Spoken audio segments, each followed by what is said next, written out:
Assalamualaikum warahmatullahi wabarakatuh. Nama saya Jaini Pulungan, jurusan Ilmu Hukum Fakultas Syariah dan Hukum Universitas Islam Negeri Sultan Syarif Kasim Riau.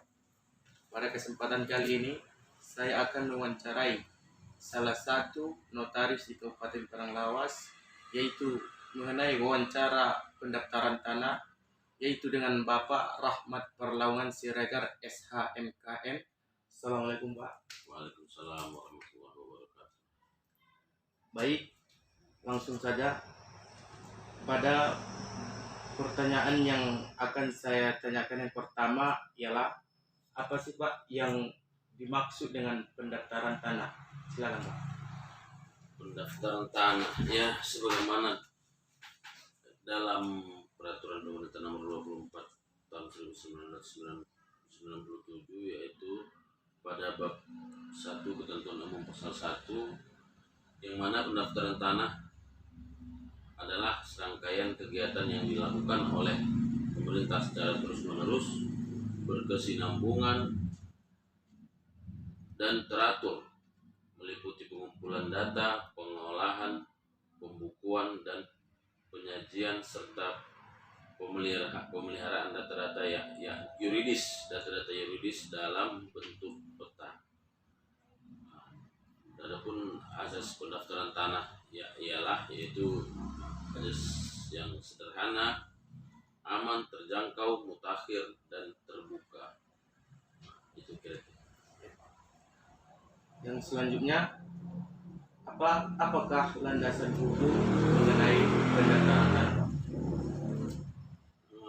Landasan hukum mengenai pendaftaran tanah ya sebagaimana termaktub dalam Undang-Undang Pokok Agraria Nomor 5 Tahun 1990, pasal 19 ayat 2, yang dalam prakteknya diatur lengkap dan jelas. Ini ada undang-undangnya, ini diatur lengkap dan jelas dalam Peraturan Pemerintah nomor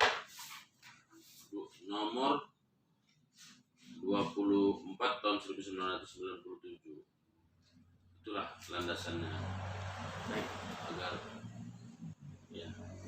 Selanjutnya, bagaimanakah tata cara mengenai pendaftaran tanah? Tata cara ini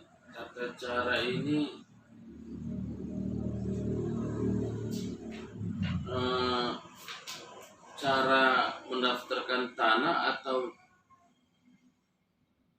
kegiatan apa saja yang dilalui dalam pendaftaran tanah tersebut, maksudnya bagaimana? Iya, cara pendaftaran tanah Pak. Kalau cara pendaftaran ya yang bersangkutan datang ke kantor Badan Pertanahan Nasional dengan mengajukan permohonan agar tanahnya terdaftar. Ya, ini berdasarkan dia juga membawa dasar data-data yuridisnya kan, termasuk itu alas hak atas tanah yang dia miliki, KTP, SPP TPBB-nya, maupun membayar pajak BPHTB, biaya perolehan hak atas tanah dan bangunan apabila dikenakan menurut peraturan yang ada. Misalnya nanti setelah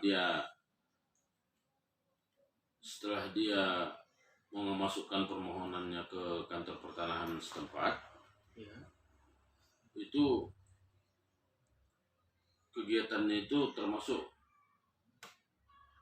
data-data yang dia bawa tadi nanti kan akan diolah di kantor pertanahan, yakni sebagaimana yang terdaftar dalam sebagaimana yang isi pasal 12 PP 24 1997, yakni yang berbunyi kegiatan pendaftaran tanah untuk pertama kali meliputi pengumpulan dan pengolahan data fisik, pembuktian hak dan pembukuannya, penerbitan sertifikat, penyajian data fisik dan data yuridis, penyimpanan daftar umum dan dokumen. Baik Pak. Baik. Selanjutnya, apa sajakah dokumen yang harus dipersiapkan seseorang untuk mendaftarkan tanahnya tersebut? Nah, itu yang saya sampaikan tadi. Adapun dokumen yang diperlukan adalah ya membawa alas hak atas tanahnya, dasar dia memang dia yang mengaku dia memiliki tanah tersebut, apa buktinya, KTP, BBB, dan surat silang sengketa lah kelengkapannya, sama surat penguasaan fisik yang dibuat lurah diketahui camat. Itulah kelengkapan berkas yang akan dimasukkan ke BPN, kantor pertanahan atau kantor pertanahan. Baik Pak. Selanjutnya yang terakhir Pak, apa sih keuntungan masyarakat ke depannya jika mendaftarkan tanahnya tersebut ke kantor notaris? Bukan ke kantor notaris. Ke pendaftaran tanah itu atau permohonan sertifikat atas tanah itu diajukan ke kantor pertanahan setempat.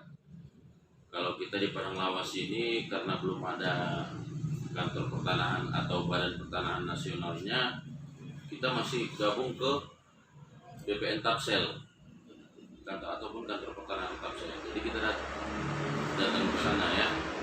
Terus mengenai keuntungannya ya, dia mendapat kepastian hukum atas tanah tersebut, mendapat kepastian, tidak ada keraguan-raguan kan, karena tanahnya itu sudah terdaftar, sudah diterbitkan sertifikat. Nah, selain mendapatkan kepastian hukum, dia mendapatkan perlindungan hukum apabila ada orang-orang yang mengklaim itu kan tidak bisa lagi karena sudah ada sertifikat dan terdaftar atas nama yang bersangkutan kan yang mendaftarkan. Nah,